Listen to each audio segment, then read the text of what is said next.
Hello, everyone. This is Joe Firestone for Empowering Democracy, and this is another Dump the Corruption stream. In this stream, I will be analyzing the fundraising of Diana DeGette of Colorado, Rosa DeLauro of Connecticut, and John Garamendi of California. As many of you know, I set out to do that on Wednesday, but we had a technical issue, and we only got into the broadcast about, a minute and a half. And then we went on with our discussion, but somehow we were not live. So there was that kind of technical glitch. So I decided to repeat that analysis tonight. And that's what I'll be doing for the rest of the show. I expect to be joined by Dee Pierce in another minute or two or three. Unfortunately, Greg Mallard still is under the weather. Okay, and Brandy Weaver, another member of our panel, has had a really serious illness lately and has not been able to join us. So it's going to be just me, at least for a while tonight, though I expect that Dee will be joining us, as I said, in just a few minutes. So let's begin with the fundraising of Diana DeGette in Colorado.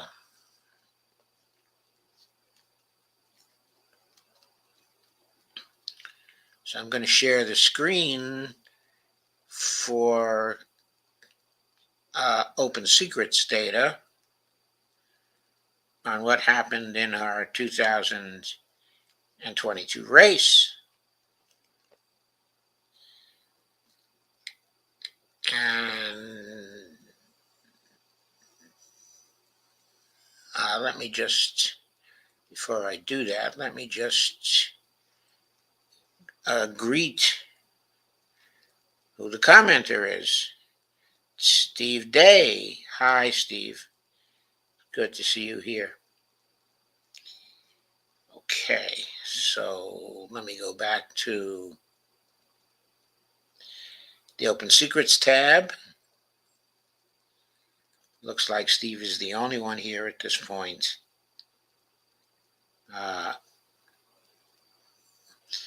So this is summary data for the election of 2022. Diane DeGette, who was the incumbent, was the winner of that race. She raised, that's probably Dee now. Hang on, and I'll let her in. Hello. Hello. How are you? I am fine. This is Dee Pierce of Around the World with Brandy and Dee checking in. Hey, Kay, how you doing? Yes. Hi, Kay. Hi, L. Stephen Day. It's good to see you. What we'll be doing tonight, Dee, is discussing the fundraising of Diana DeGette of Colorado, Rosa DeLauro of Connecticut, and John Garamendi of California. Righty. And I have already shared the screen for Diana DeGette. And so I'm going to go back to that tab at this point. So as I said, she was the incumbent and was the winner in this race as well. She raised $1,142,530. She spent $1,071,063, ended with cash on hand of $348,840. So that's a summary of the relative fundraising. Well, I should say of both sides, but it's not both sides because there was not enough data to enter any of the candidates in, anybody who was running against her. there was some outside spending in favor of one candidate whose name is Shane Bowling, and the outside spending groups, the carry committees, the super PACs, and regular PACs doing outside spending spent only $8 to oppose Shane Bowling, who was one of the Republicans running. Okay, and as for Diana DeGette herself, she had no outside spending against her and only $18 in outside spending supporting her. So if we care to, we can see more on outside spending here. There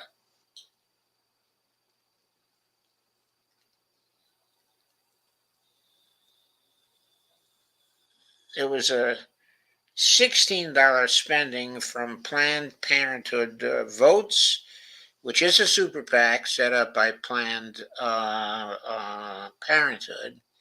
They also have a PAC, but in this case, it was the super PAC that spent $16 in aid of Diana DeGette. And then there was also some Sierra Club financing as well. That was $10. There was no activity by conservative groups or groups with a viewpoint that is mixed. So you can tell from this immediately, this was not a tightly contested race. Let's look at the PAT category again, see if the data is any different.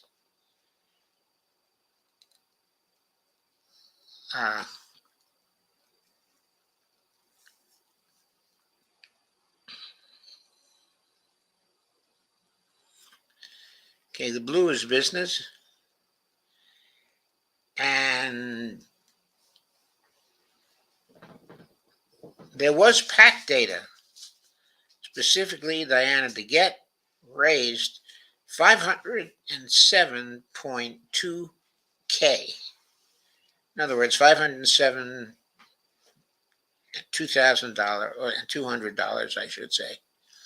$507,200 that was given to Diana DeGette by business PACs.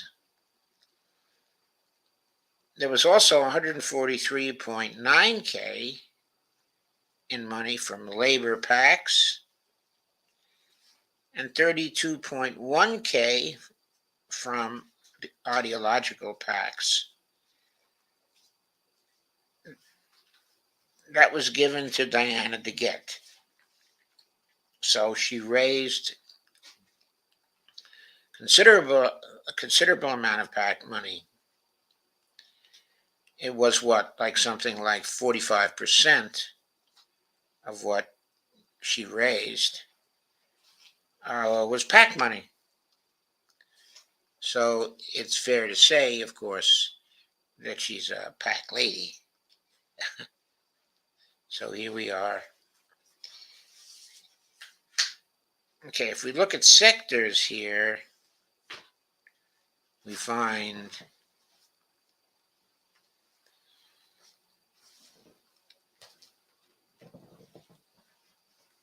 that she raised a considerable amount of money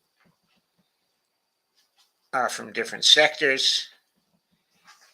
Agribusiness 9,000, communications electronics 65,505, construction $7,855, 9,000 from defense, 40,080 from energy and natural resources, 114,425 from finance, insurance, and real estate, the fire sector, that is.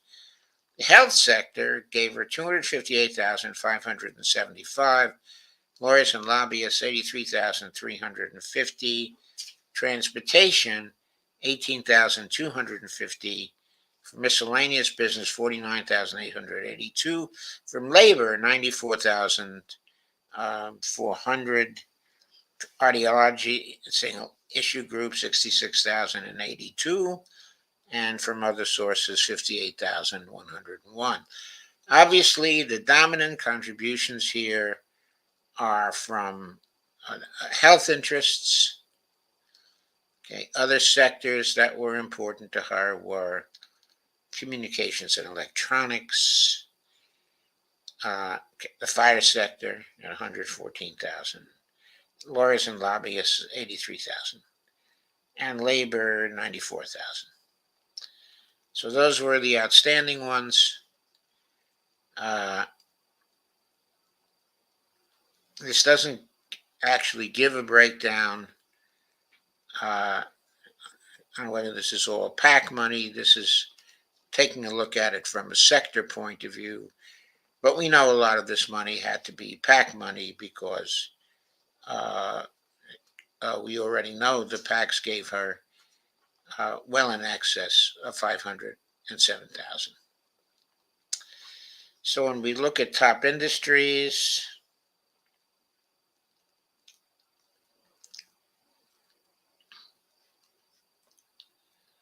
as opposed to the sectors, we get health professionals, roughly 117,000, pharmaceuticals and health products, 83,012. So the two together then are very close to 200,000. Lawyers and law firms, 70,800. Securities and investments, 37,907. Electric utilities, 36,000.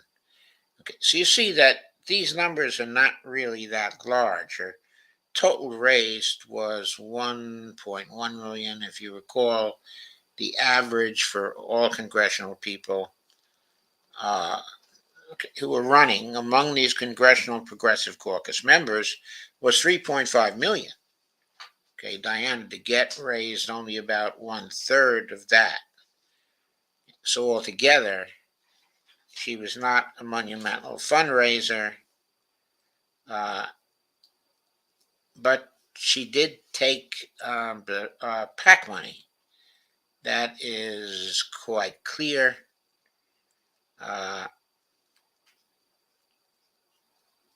Let's see if we can find out any more about her top contributors. One thing we find is that the top contributors did not contribute a whole lot of money. The Dish Network gave 15,000. Most of the other contributions were smaller than that. So she's not a person who has powerful interests coming in, giving her quite a lot of money.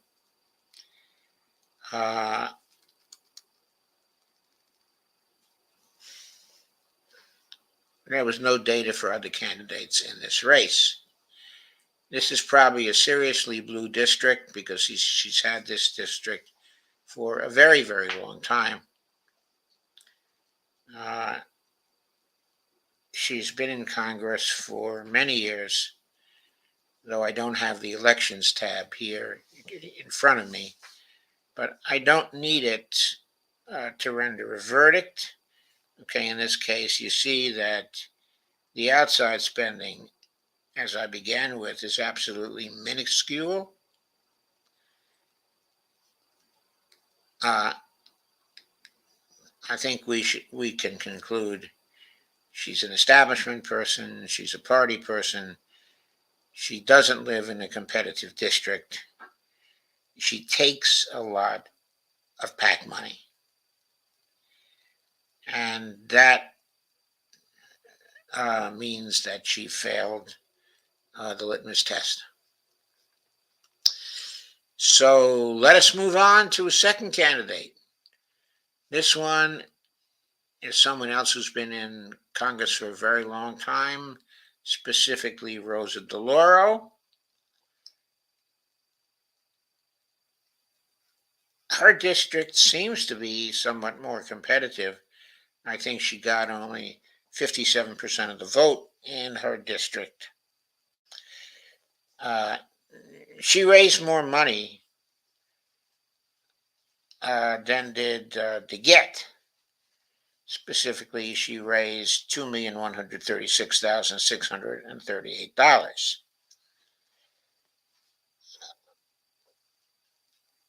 And there were a number of other people running, and they were basically uh, they were splitting the vote because she got only 57%.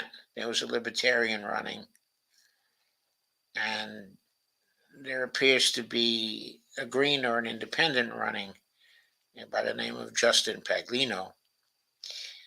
But these other candidates, specifically Leslie DeNardis, who's the Republican, um, altogether only raised about $86,000.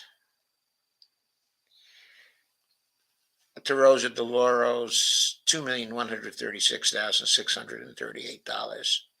And that's what she raised. At the end, she had cash on hand of $113,455, but it's a pretty blue district, so she's never been really threatened. Outside spending by candidate, she didn't get a lot of outside spending. $815 in support of her, zero spending that opposed her. Her biggest opponent in that area, according to the data they have, was Margaret Stryker. She was a Republican. She got zero outside spending supporting her and $8 opposing her. Really low amounts, of course. Looking for more information on outside spending.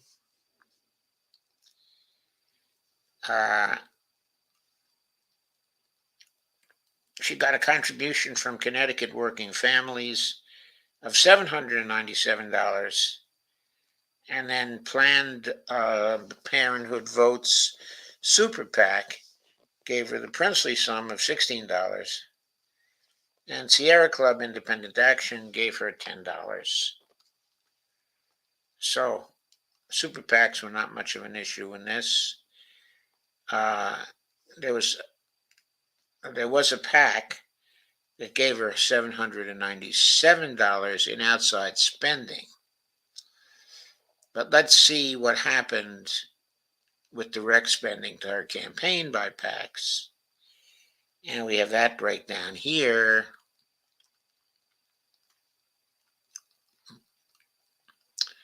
Okay, in this graph, I'm sorry, I don't think I'm sharing this one, and I should be sharing, so excuse me a moment while I share. Yeah, DeGette's in a very safe district. Rosa DeLauro is in a pretty safe district herself and hasn't had a challenge worthy of the name for some time. I think she's been in Congress for at least 20 years or so. Okay, Rosa DeLauro is the lady who led the fight against the corrupt trade deals of the Obama administration during 2015 and 2016. She almost won her fight to stop Obama from getting the authority to get an up or down vote on his trade deals. But she had 160 Democrats behind her out of a caucus that had 188 members.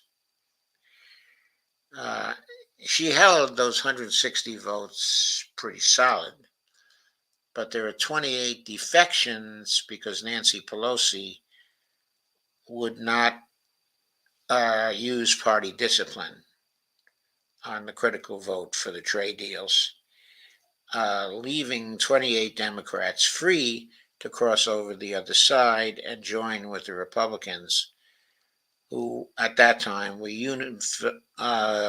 uniformly in favor of the trade deals Obama was trying to put through. Okay, so the legislation they were looking for to give Obama the authority passed with about, if I recall correctly, with about 218 votes. I have a detailed analysis of this in my book called uh, um, Declarations of Dependence. But the basic point is that without the decision by Nancy Pelosi not to enforce any party discipline on that vote, in other words, if she had enforced party discipline on that vote, it's almost certain, okay, that the Democrats in Congress would have blocked what Obama wanted. And that was pretty critical to the race, actually, because uh, it created a situation where Hillary Clinton was kind of frozen in place by Obama. She could not really abandon what he wanted because she relied on his support during the campaign. And this hurt her because it took her a long time to repudiate the trade deals. And Trump, kind of beat her to it. And no one believed what she said about them anyway. And this became a popular issue in the campaign. That was one of the reasons why Hillary Clinton lost. Anyway, going back to the PAC stuff, business PACs gave 556.3K to Rosa DeLauro. Labor gave 263K to Rosa DeLauro. And ideological PACs gave her 59.4K. Other PACs gave her 23.5K. So that's a lot of PAC money altogether. What is it?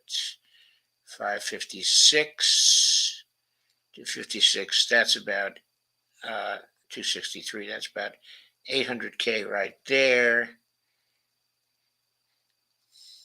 So about 880K off the top of my head was given by those four categories. Is there a summary?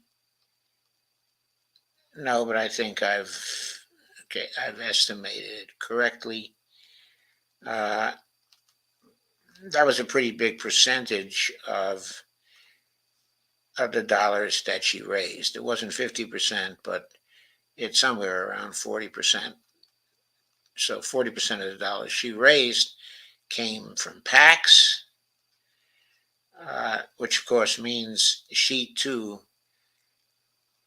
loses the part of the test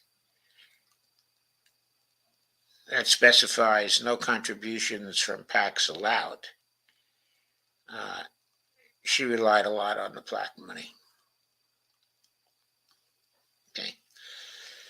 She also got $75,000 in contributions from Lockheed Martin, $40,100 from APAC, $28,917 from Yale University, $15,800 from the Alzheimer's Association, $13,000 from the U.S. Farm Worker PAC,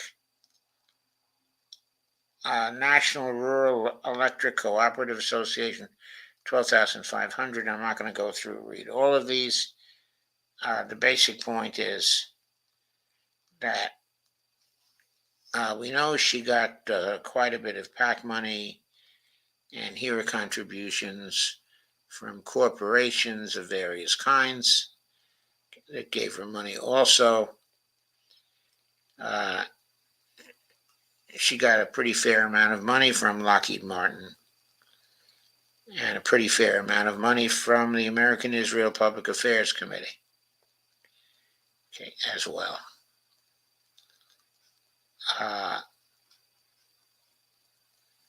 When we look at industries,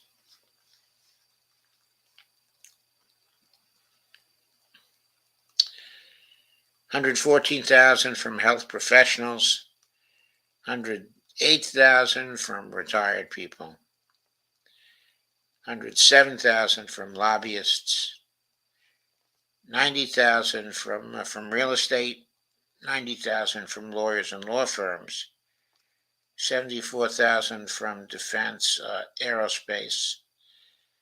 That's probably the Lockheed Martin contribution we talked about. She got money from a number of other sectors. Those are pretty well distributed. The contributions were sizable. Her lowest contributions were in the area of 20 to 30,000. Most of the contributions from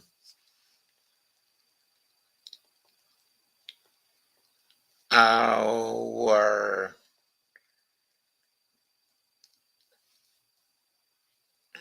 in the 40,000 range, 50,000 range, 60,000, 90,000. So she raised considerable money, okay, as we already know. In many instances, it was from corporations.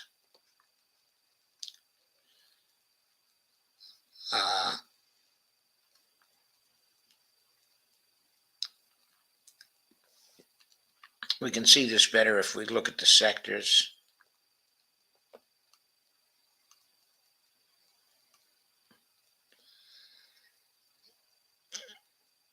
Just about 25,000 from agribusiness and communications electronics, 70,000, 77,000 from the construction sector, 115,000 altogether from defense.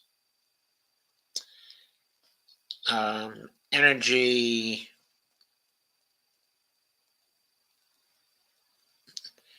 and natural resources, 41,550. The fire sector, 178,000. Health, 158,000. Lawyers and lobbyists, 197,000. Transportation, 49,500. Miscellaneous business, 76,798. It's unfortunate there's no breakdown of that category because such a breakdown might be important. She got 196,425 from labor. Ideological single issue, 138,442.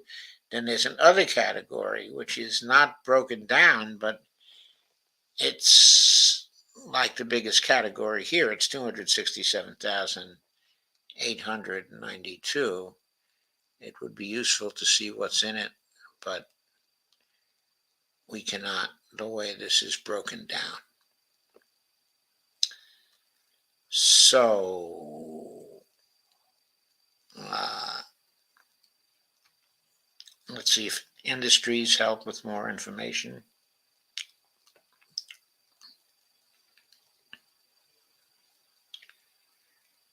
Not really. It's pretty much as we already said. So let's go back up top and see.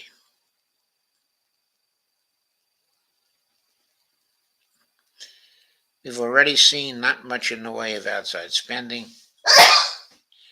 God bless you, honey. Thank you.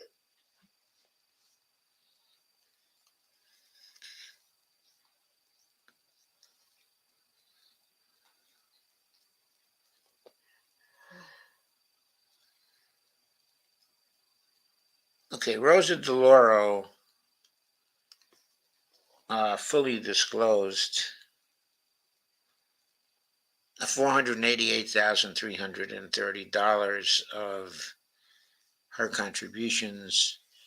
She had $0 in incomplete disclosure, and she failed to disclose $3,250. Not a hell of a lot. Okay. The other candidates opposing her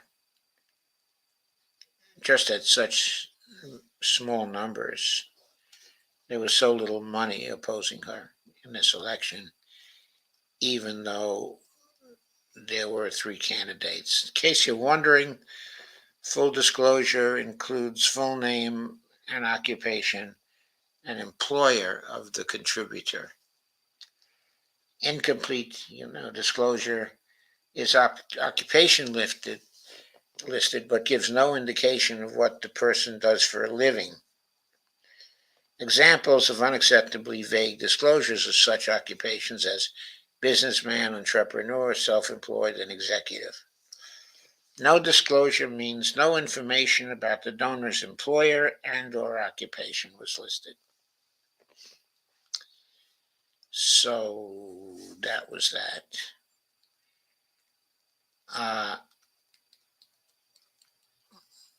Let me see if there's any other information here.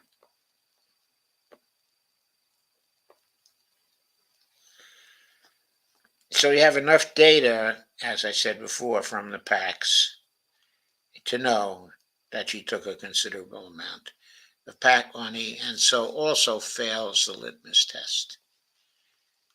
I know it's getting monotonous already to go through these records and to find in every case that people are being disqualified because they're taking money from the rich, or they're taking money from rich corporations, or what's most common is that they're taking money from PACs.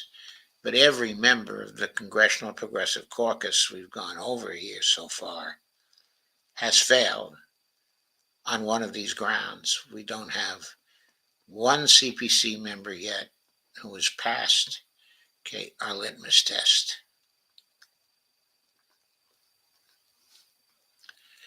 So here is John Garamendi of California.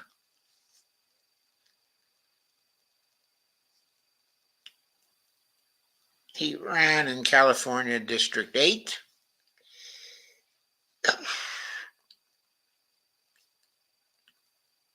There were more outside groups spending money in this race, but not a lot more money. Courage California Super PAC spent $262. We don't know who that was in favor of. Planned Parenthood Vote Super PAC, $6. Sierra Club Independent Action, $10. And the Women Speak Out PAC, which went to the Republican, to one of the Republican candidates, there was $301. As you know, from the various analyses we've done, that kind of money, $302, $262, isn't at all significant in relation to Super PAC activity. So there wasn't significant Super PAC activity in this race. We see it immediately. Let's look at PACs, because we can dispose of that pretty quickly.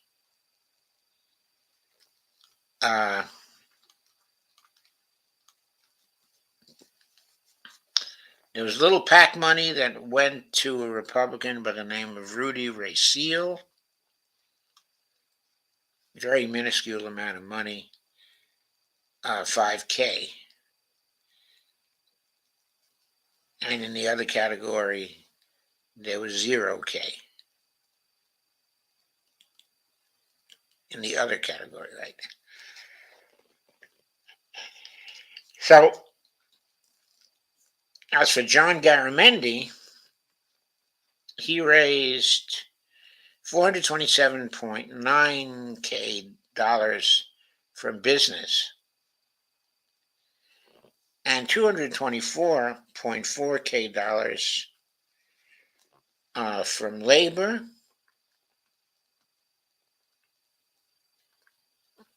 So what is that? About 651K in contributions from those two sources.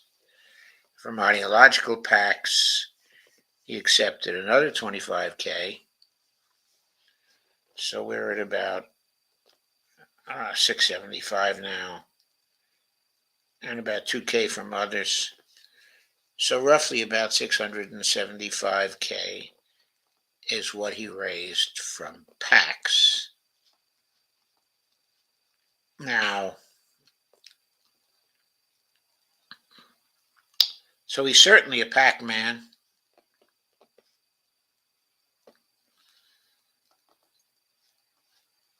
His overall fundraising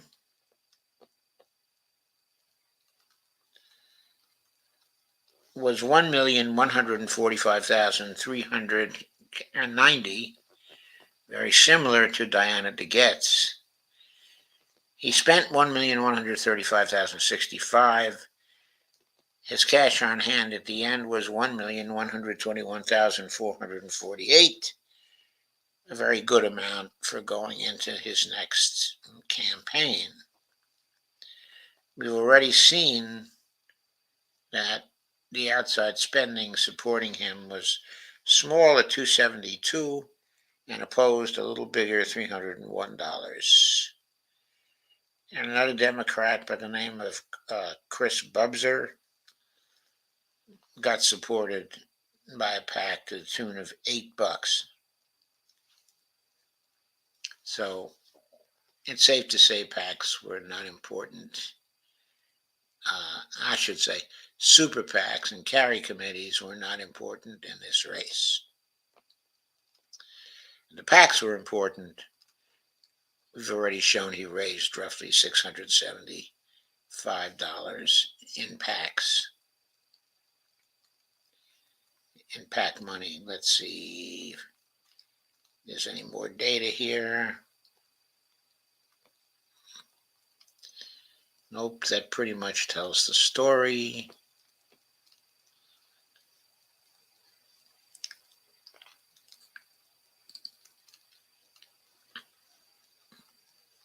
See if we can learn more from the sector data. Agribusiness, 64,850. Communication electronics, 26,950. 550, sorry, read that wrong. From the construction industry, 61,000. From defense, 51,000. Energy and natural resources, 24,000. Fire sector, 104,850. The health sector, 42,900. The lawyers and lobbyists, 55,575. Transportation, 80,800. For miscellaneous business, 51,800. Labor, 156,900. Ideological single issue, 59,760. And another category of 59,785. The Rudy Racine numbers are miserable and insignificant, so I'm not going to read them. Now,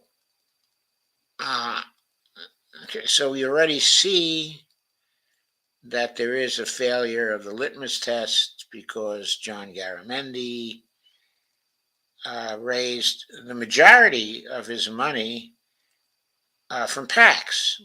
We counted roughly 675,000 contributions. PACs from him.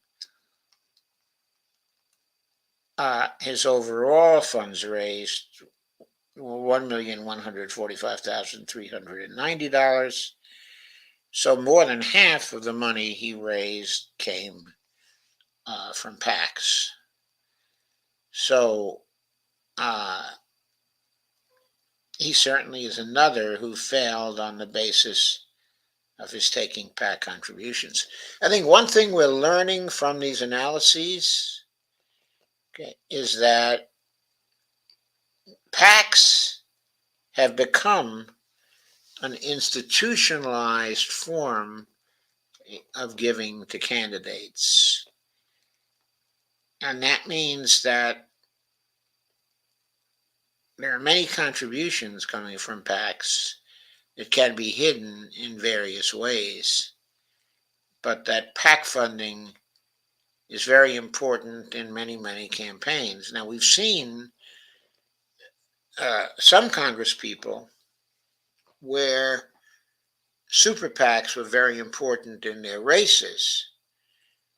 But with these three candidates, we're seeing that for a lot of the candidates who run in safe districts, the super PACs don't bother to come in and try to change the situation. And so what they seem to be doing is targeting particular candidates or particular races where they want to get one of the candidates out and another candidate in, and then they give the money accordingly.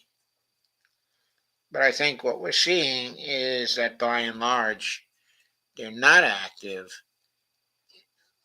in most of the campaigns, but where they are active,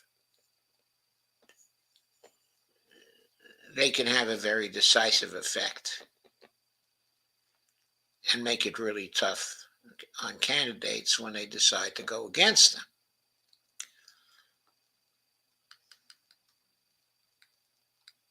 So,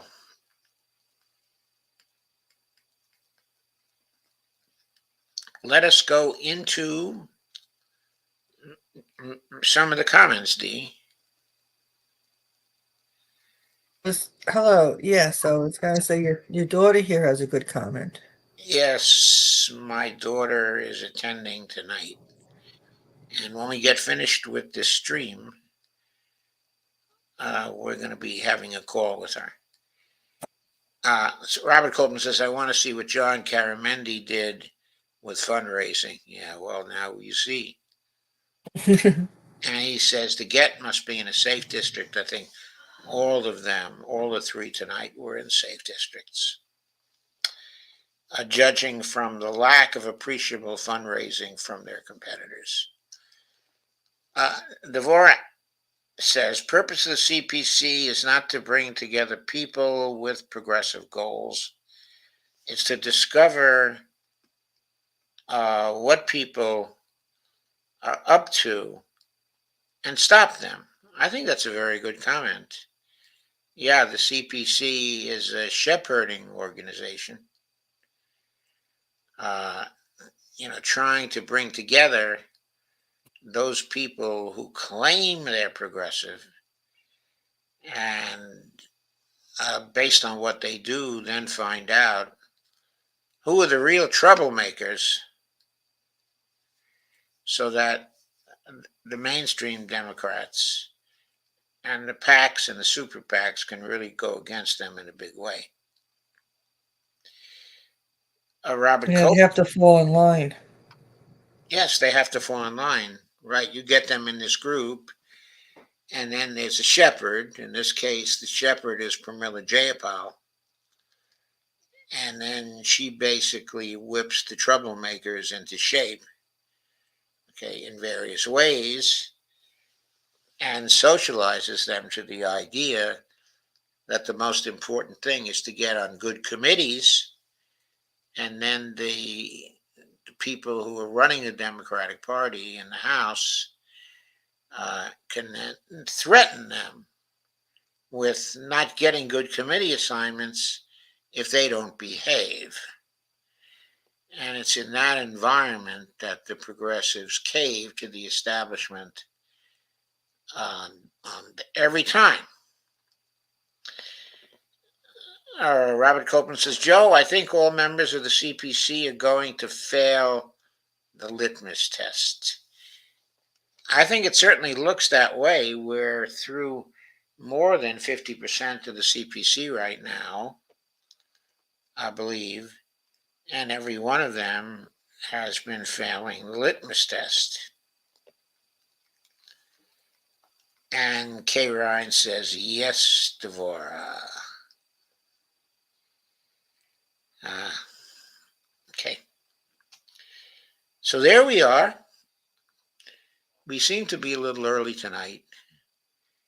Okay, I think that's good. Yes.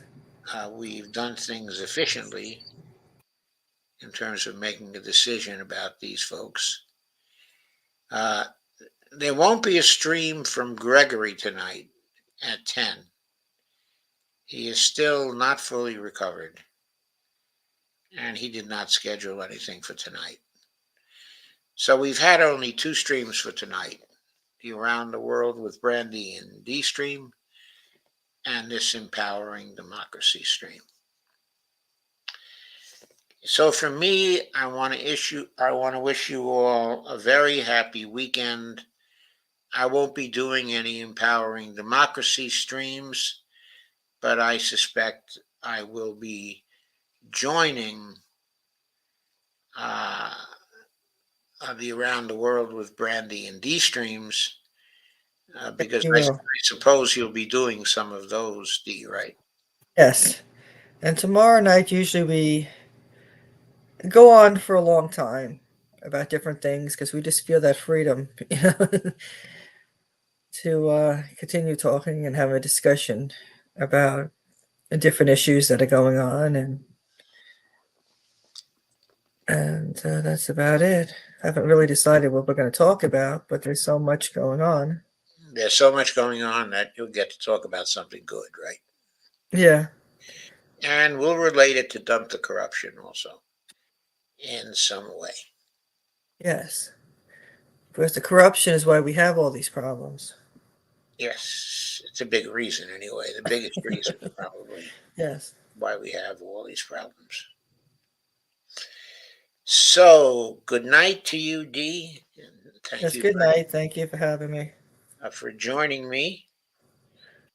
And good night to you, Kay. And we love you too.